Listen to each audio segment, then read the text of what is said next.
Hello everyone, and welcome back to another video of mine. This time I'm back with Avatar: The Way of Water part 5 and the final part of the movie. I have been taking my time with this entire movie. I had to, because this movie has so much depth to it, so I had to analyze everything I could. Let's just see how this movie is gonna end.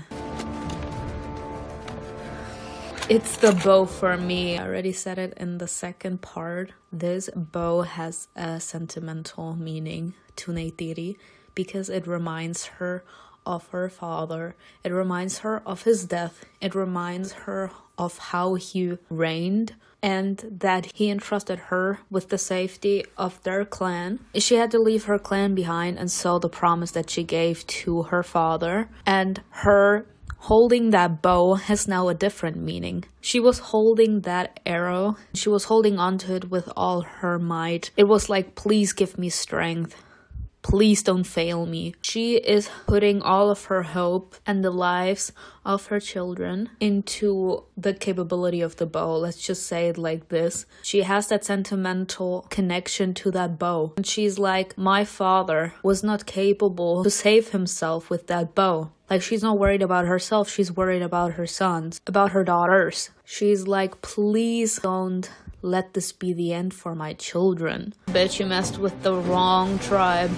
They're gonna break you and they're not even gonna flinch. Go. People, I'm so stupid. Like, I forgot it. Like, they are protecting Payakan from the ship. The fact that they are now going out with those small boats, so that means that they are that close to Payakan and the children. Oh my god. I'm petrified for that. I'll be damned.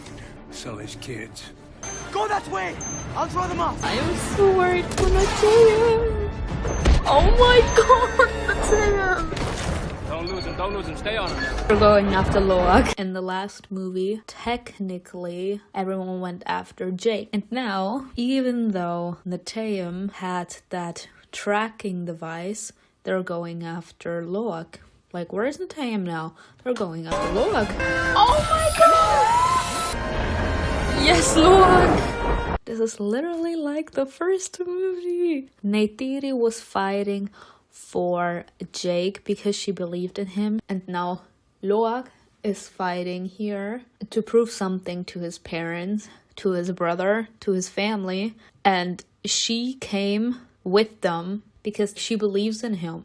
And now he came to rescue her, just like Jake rescued Neytiri when her companion got stabbed by the colonel.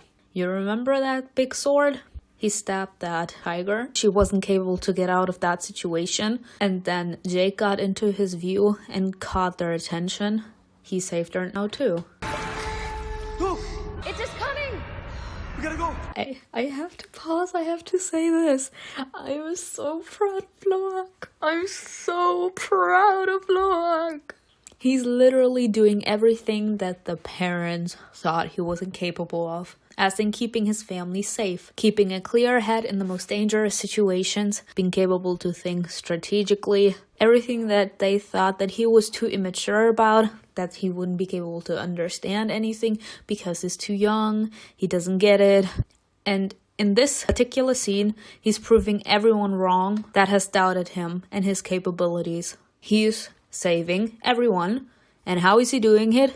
His own way. I'm so proud of Loak.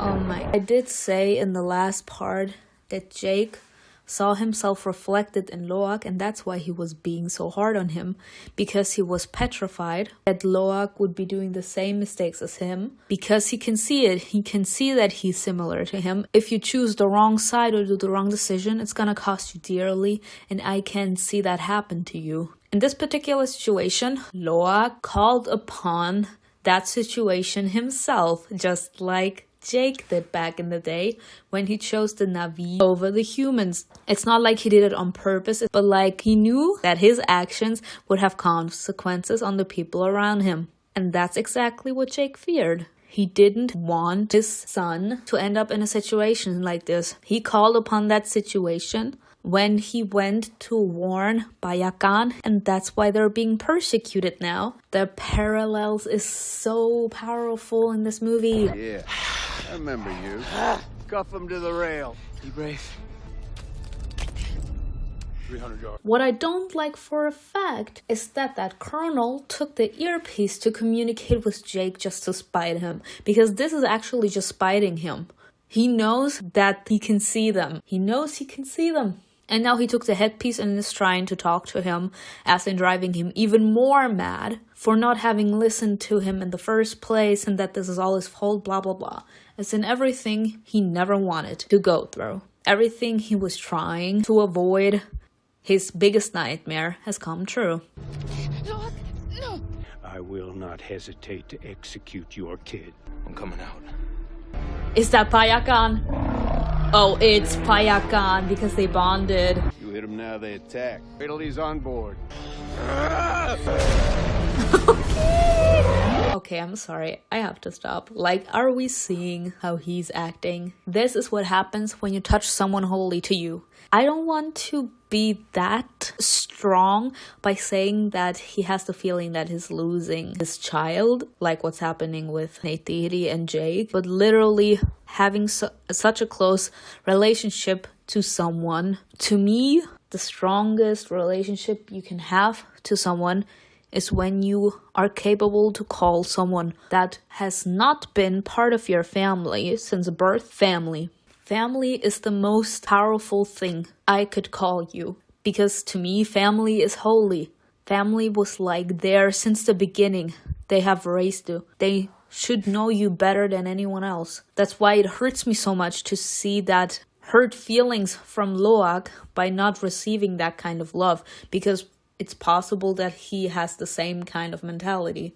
I'm trying to prove myself. It's not working at all. I'm trying the best I can, but it's never enough. The love I need, the love I want is just non-existent. In my eyes, if you love me, you gotta love me in a way that I can see it. If you can't even say you love me and you can't show that you love me, in my eyes, you don't love me. Because I have to see in some way that you care about me. If you can only say negative things about me, about my personality, about my mentality, about my opinion, about my feelings, then you do not love me, because you criticize everything about me. This particular scene here, he sees that his family member is being mentally hurt, physically hurt. I mean, he is pulling a gun on him. And he's like, I can't watch this, I have to do something. This is the director showing the struggle that Payakan is going through. Because he's like, family member is in trouble. Someone I love is in trouble. And I have to find some way to help him out. I already saw my family die. My friends. I saw them all wither away before my eyes. I saw them die all around me. Now I finally found someone that sees who I truly am. Someone that doesn't judge me. Someone who's willing to accept every part of me. I can't lose him. So now this is showing his distress right now. Him going through the sand. He's like, I have to find some way to help him. I can't see him die. Do something, Payakan. I know you can. Oh my god. This is an even bigger sign of love. He's like, I'm gonna sacrifice myself for him. We know that they're insanely strong, but I don't think that they're bulletproof. Sooner or later, the bullets are gonna kill him, even though it's not killing him yet.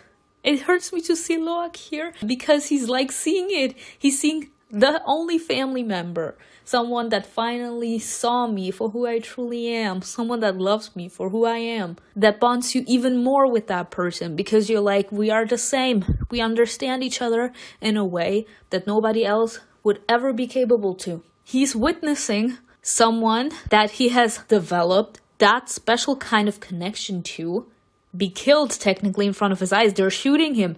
And he is literally stuck to that railing and he can't do anything about it. But Payakan, you're a king. I know you're gonna be capable to think of something. Brother! See?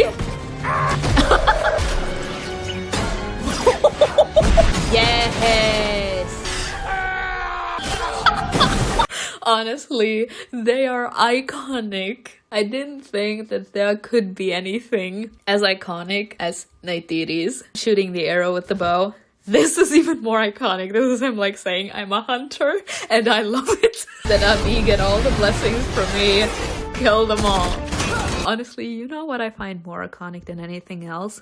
It's former humans using human technology to get rid of humans. That's the most iconic thing I've ever seen. Because they're like, I have embraced my new self. I have embraced my freedom. And this is what I turned into. You see this weapon? I used that once to fight alongside you. And now do you see this weapon again? This is the weapon I'm using to shoot you. I'm not sorry for cheering, people. I'm all here for the violence. Again, he's like, you're trying again to come after my wife? Kill him, Payakan. I know you want to. Honestly, Payakan, I'm sorry for the other Tukun. Payakan is my favorite Tukun.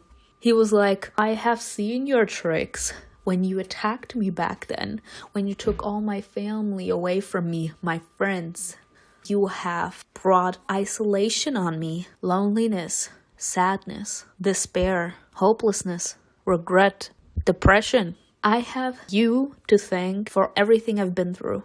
Because you just couldn't mind your own business on Earth and had to come here and attack my family.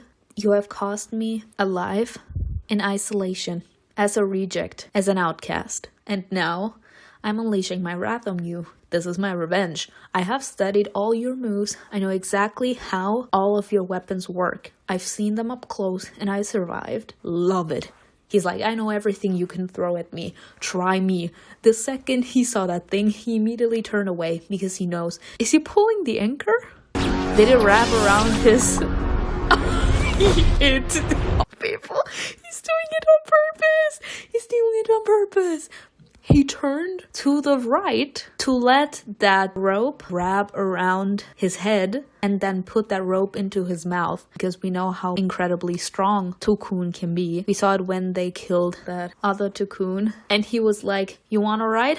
This time, you ain't hunting me. I am hunting you. You are not hunting me anymore. I know all of your tricks. You can't do anything that would surprise me. I know everything. I've seen everything. You wanted to use that to kill me? No, bitch. I'm gonna use this to kill you. Please. Please tell me he's gonna kill him. Please tell me. This would just be justice. Get it off the table! Who's got the harpoon now? Where are you? Behind you. I love the director of this movie. He speaks my language. Good one. Yes. Yes. Hey, baby brother. Oh, Ninja. Need some help? Who's the mighty warrior? Come on, sit. Come on, let's go. Honestly, I love this though. I love this scene so much because that was Loak accepting that he can't be Neteyam and being proud of Neteyam because he was like, who's the mighty warrior now? Loak was always trying to prove himself to his brother and to the father. He wanted to be a warrior too. And when Neteyam said that, he wasn't like pissed when we consider the beginning of the movie or the fight that they had in the last part. He wasn't mad at him anymore. He was proud because he's like, this is who you are. This is what you can do. But I can do other things that you can't. And that's okay. We're different. We have our strength and our weaknesses. Your strength is being the knight in shining armor. I start fights and I finish them. Neteyam defends, Loak attacks. And that's not even a shame on Neteyam. Neteyam is an incredible warrior, but I do have the feeling that Neteyam has to find out who he truly is. But I think he has a good ground knowledge on who he wants to be. He wants to be a good person. He wants to protect the people he loves. He wants to be capable to defend himself. He wants to make the people around him proud of him. That means he also seeks approval. And what does that mean? That he cares. He cares a lot. He cares about the opinion of the people he loves. And that makes him such a humble and good guy. Being troubled can also mean that you're being treated unfairly. You never get a chance to prove yourself worthy or see any of your efforts. Everything you try to prove yourself, everything you try to be who they want you to be, just in order for them to love you, that also first shows off miscommunication, Second, it shows that he just wants his parents to be proud of him. And since he wasn't capable to get that in any certain way, he tried to imitate Neteyam. He tried to imitate Jake, but it didn't work. They still were pissing on him. And he's like, I'm doing this my own way now. This was him saying, I can't make you proud of me if I'm not proud of myself. I have been trying to turn myself into the person I thought that you would want me to be. But that's not who I am at all, and it's not who I want to be. So maybe you don't love me because I don't love myself this way. Maybe you know why I'm acting the way I am, and you are being that harsh on me, that mean and cruel to make me finally snap out of it, and making me gain the mentality, no matter what I do, no matter how hard I try to live up to your expectations of who I should be, it's never going to be enough. Why? Because that's not who I am. You know that's not who I am. And you want me to finally see that for myself. You don't want to actually come out and say it. Because you realizing it for yourself actually means that you have understood.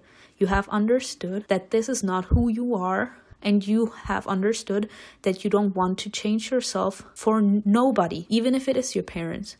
You want to gain self-love. You want to love yourself first. And then you're gonna turn yourself into the person who you want to be. You're gonna finally be who you truly are. And that's when your parents are finally gonna show you how much they love you. But they're like, you have to figure out who you are by yourself. It would make sense if we know Jake and his backstory. This is not who you truly are. I didn't know who I was as well when I worked for the humans to herd the Navi. I had to figure out by myself who I am. And that's when I learned to love myself and to stand up for what I truly believe in, for what I truly want.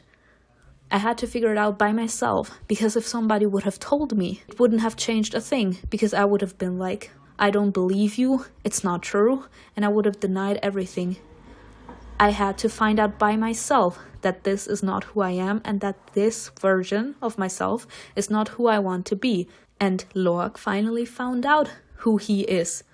And he started acting on that. He's not gonna try to act like Neteyam or Jake anymore. He's gonna be himself now. And that has gained Neteyam's respect.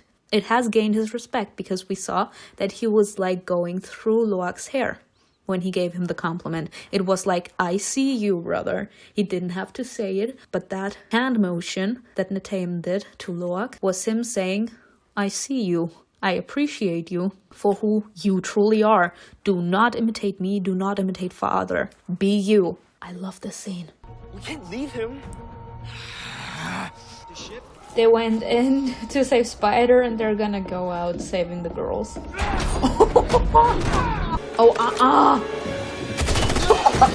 Loak. Honestly, that was nice. You could see here that Loak was like, you ain't barking at my brother. I'm gonna shoot your ass. I've loved this. He finally accepted himself for who he is and said, I'm gonna live the way how I am. I'm gonna try to be the best version of myself, and I'm gonna let Neteyam be who he is, and I'm gonna let him be the best version of himself. I'm not gonna try to compete with him anymore. I'm gonna be my own person. I'm gonna respect myself. I'm gonna love myself, and I'm gonna respect and love Neteyam as well. Go, go, go! Neteyam! Shut. Oh no! I sacrificed myself to save the people I love vibes. It's okay, bro. Up the theme. No. No!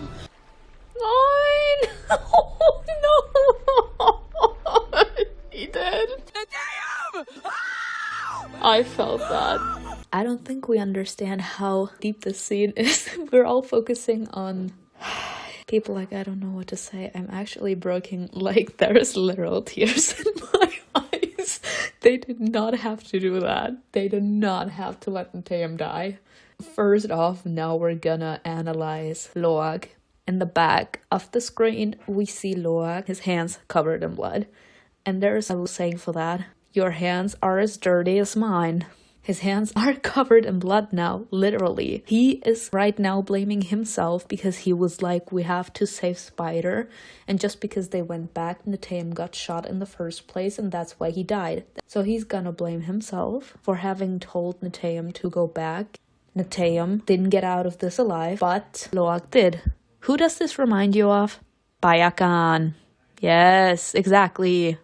He is living the same thing as Payakan right now. He saw his mother die in front of his eyes, just like the young Tukun. They all died and he was the only survivor. Now, Loak's family is still alive, but he took Neteyam with him and he attacked the humans in order to get Spider. And that was the same intention that Payakan had back in the day. He wanted to attack the humans for killing the mother, and he was the only survivor. Now, Loak took Neteyam with him to fight against the humans. Neteyam died, and he was the only one that made it out alive. So literally, he has to carry Neteyam's death, just like Payakan had to carry the deaths of all those young Okun that were killed. No, stop, look at this. No, Jake. Jake, no, anything but this. People, you know, when Neytiri rejected Jake after she found out that he was working for the humans, he was numb. And I was like, becoming numb is like the worst thing that could happen to you emotionally, because you only grow numb when you are experiencing too much negative emotions that you as a person cannot bear. So you completely shut yourself off from emotions, from feeling. That's a defense mechanism. You don't actually realize that you're doing it. It just happens automatically, because every single human being has a level of tolerance. I can go up to this point, but not further.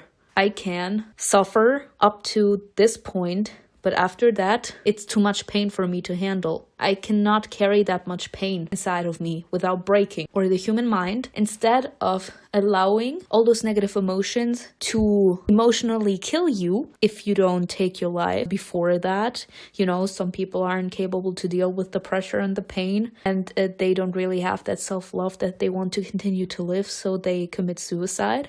People that are stronger and refuse to give up and want to continue to live, they go through something like this. They grow numb if too much negative emotions are coming in.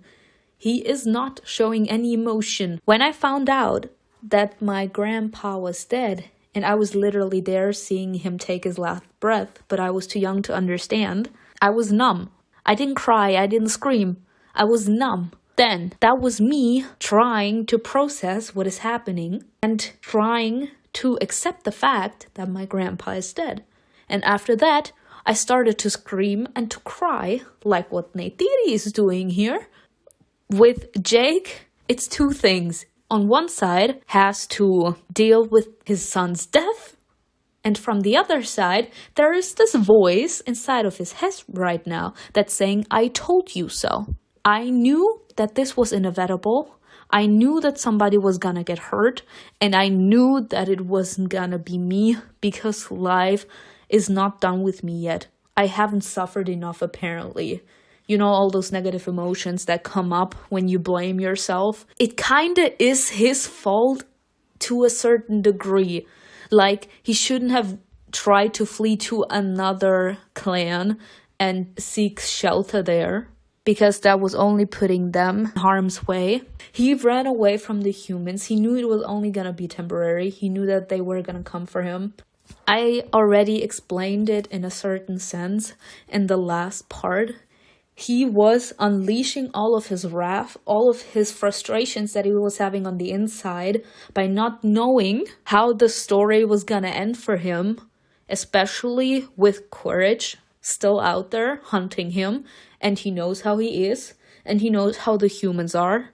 He knew that they were gonna be persistent, and he just wanted to continue to live his life, and he was like in this oblivious world where he thought that he could actually have that calm and happy life back, that peaceful life that he had before the humans came back to Pandora. After he saw the ship of the humans that day, he knew that that was it with his peace. That's why he has been trying to form his sons in a certain way, because he's like, you have to be capable to protect yourselves, because I know how the humans are. I was one of them. You cannot allow yourselves to get hit by them like I was. You have to be capable to save yourself and others around you. Neteyam was capable to save his brother and Spider, but he wasn't capable to save himself. Now, Jake is in the worst pain right now, because Neytiri isn't really blaming herself for anything other than not having been there to protect Neteyam. Jake, on the other hand, he's not only suffering from the fact that Neteyam is dead, but he's suffering because of the pain that Neytiri is going through. He loves her, so he feels her pain. So that's another pain that's adding to it. Took and Kiri are on the ship under Quirrell's hands, and depending on the next move that they do, it's gonna be possible that he's gonna lose his 2 daughters as well. And then he's blaming himself. He's blaming his entire existence. He's like, if I would have stayed a human, if I wouldn't have fallen in love with her, if I wouldn't have created a family with her, she wouldn't have needed to go through that pain, and I wouldn't have to blame myself like this. He's blaming himself now for his son's death because he knows that it kinda is his fault. I'm not trying to shit on Jake, because I love Jake. I really love him. But in a certain sense, it is his fault. I'm sorry to say it. I think that hope and belief is the biggest motivator here. It motivated him to go to another clan in hopes of being capable to escape the humans. But that was him being oblivious to the threat. He was like, oh, don't worry. It's not gonna be that deep. They're not gonna be that petty. You know, he was living in this little fantasy world. He didn't want to see the truth. He didn't want to step foot into reality and see that the outcome of him running away from the human ships and from Quaritch were inevitable. He knew that they were gonna come for him. He knew that they were gonna find him, and he knew that his family would have to suffer a certain price. Like, even if he would have fought them and he would have killed them all, even if he would have died with them, other humans would have come there to take something from Pandora, because that's just how technology works. That's how greedy humans work. That's how everything works when money is involved. I feel so bad for Jake. Stop showing me his face, please. Oh, hell no! Got your daughters. Where are your sisters? Where are they? On the ship. And I need you to be strong. Strong heart. Stop! Not strong heart!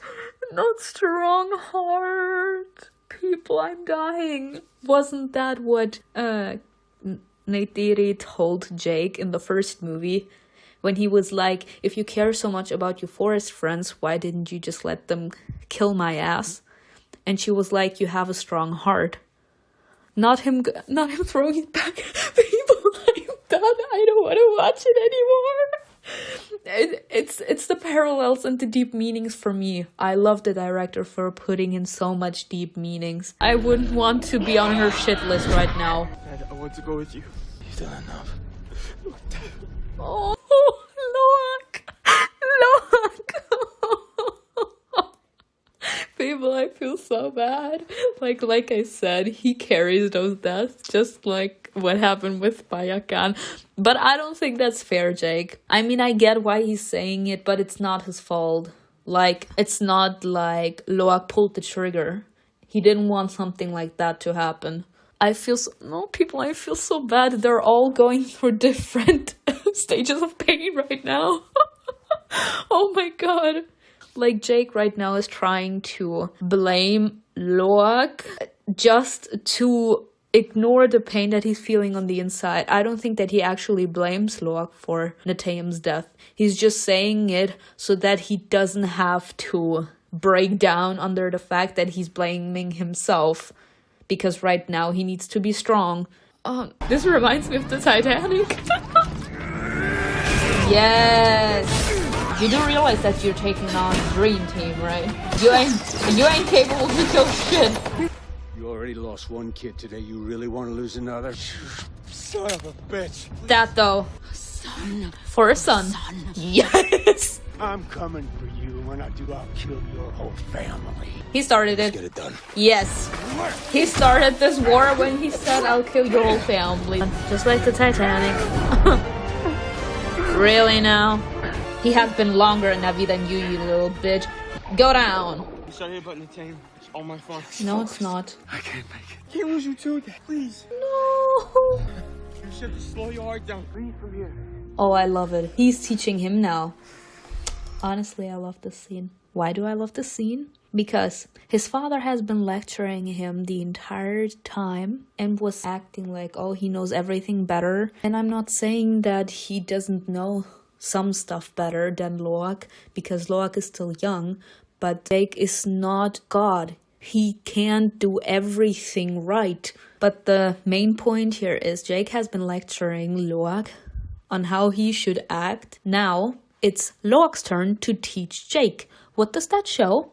It shows that he's not seeking approval from him anymore, because if he actually would be that desperately trying to uphold everything Jake says, he would be like, even though it wouldn't be what he agreed with, he would be like, okay, I'm leaving. No matter how much you love your parent, if you love their word and their approval more, you will do everything they do and ask. So if he would have actually been that desperately wanting his attention as in the real Loak, not the one he has been trying to portray for this entire movie, then he would have left. But right now he's saying, no, you're coming with me. I cannot lose you. I need you in my life. That's the real Loak trying to protect and save the people he loves. That's him. I think Jake is gaining respect for that. He has been making Loak feel so small and so insignificant because he didn't even try to clear the air afterwards. He just pissed on him and then left, and Loak was left to deal with all of this shit by himself, all those negative emotions. Seeing that Loak is like right now, I don't care what you say. As in, he has arrived to that point where he's not looking for validation from Jake anymore. He's doing what he feels is right. Even if it's not what he agrees with, he's not trying to please Jake anymore. He's doing what he feels is right. Right now, he's just trying to please himself. And he's like, I love you. I can't let you die, and I'm not gonna let you die. So you're gonna do exactly what I say, because I'm gonna get you out of here alive. And that's technically everything that for him to be capable to protect himself and others. The way of water has no beginning and no end. Oh my god, not him. Not everything was today, I said. From darkness to light. Yes. Honestly, I also like that scene between Loak and Jake because of that reason. Everything Loak has ever wanted was to please his father. He just wanted a nice word from him. And he didn't get that. And that made him feel insanely small. I don't have to repeat everything again. My point here, in that specific scene, Loak is giving Jake something that Jake couldn't give Loak. And that's the nice word. He was in a certain sense the bigger person. If you look at that scene, it actually gives up that Jake was trying to give everything he could into his children. The fear of losing them drove him to make many, many mistakes, and he also did wrong by Natayam. Like Neytiri and Jake put a lot of pressure on Natayam too to keep Loak in check. He was not having that either. He just wanted to be a boy. Like, you know, he just wanted to live his life. And he was like all time on Loak duty. But the fact is, Jake couldn't show them love because it was like him trying to show them they have to be tough at all times. And only love or just showing affection is not going to win the war here. So he was like, you have to learn to live without that affection. But that does not mean that we don't feel any affection for you. That does not mean that we don't love you. But you have to be strong. And if I only give you affection and not harsh punishments, then perhaps you don't take me seriously if I try to give you punishment. So he was like only being focused on being harsh to his sons so that they learn to live without that affection part from him. That Jake is capable to fuel their willpower, that he's some sort of energy that they can draw from. Jake is literally the definition of strength, of being brave. And he wanted to give up those specific qualities to Natayam and to Loak to be capable to save and protect the people that they love. And what Jake didn't see up until this point when Loak told him, you can do this, was that you can be both. Jake wasn't, I don't want to say he wasn't capable, he just didn't do it. He didn't connect praising with harsh reality. He was only capable to give harsh reality. As in, he was only capable to be harsh on them and not show any affection. He didn't see that you can find a safe place between both of these things. So Loak being like, you can do this, was Jake finally seeing, aha, he did learn. As in, he's the bigger person. He was capable to do something that I wasn't capable to do. He was capable to be the bigger person. And that's what he wanted. He has always been saying he's a troublemaker, he can't do this, he can't do that. And him being the bigger person is him saying, no, I'm not gonna start a fight. I'm gonna be calm, collected, responsible. I'm gonna finish what I started, which is the mentality that Jake got when he chose the Na'vi side. I see you. Yes! Yes! I have been saying this through the entire movie, literally every single time that there was a conversation between Loak and Jake, or when Loak was suffering because of Jake's attitude towards him. I was like analyzing Loak's inner struggles and like him saying, why doesn't he see me? Why doesn't he know who I truly am? Why can't he just see me? And he actually said, I see you. Yes. Yes. Everything that Loak wanted to hear from him.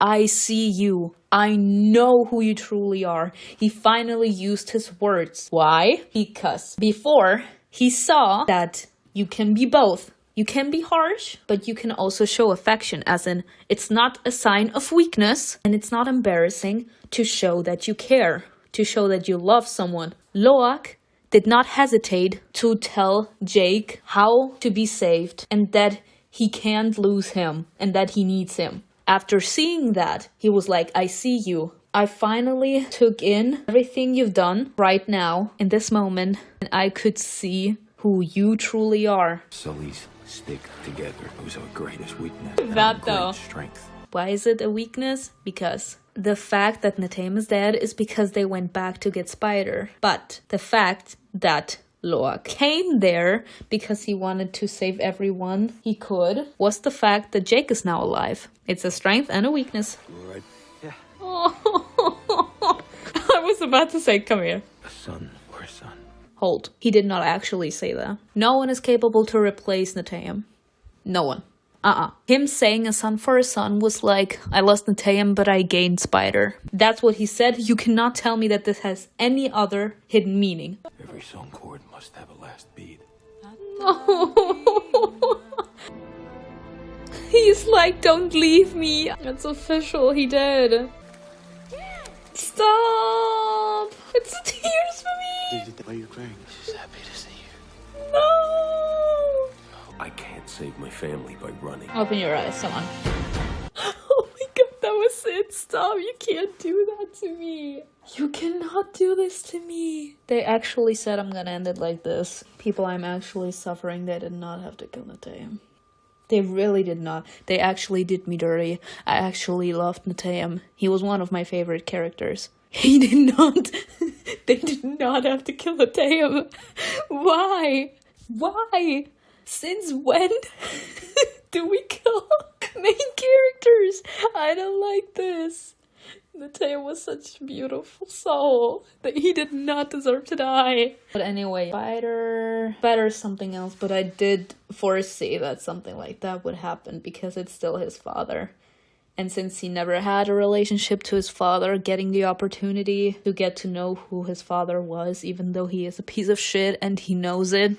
And it seems like Quaritch also grew fond of the boy, which is why he didn't kill Kiri when Neytiri threatened to kill Spider. So that's gonna be interesting. I don't know when the next movie is gonna come out, but I'm definitely gonna watch it, and I'm definitely gonna do a reaction to it. But yeah, that was it for this movie. I hope you enjoyed it.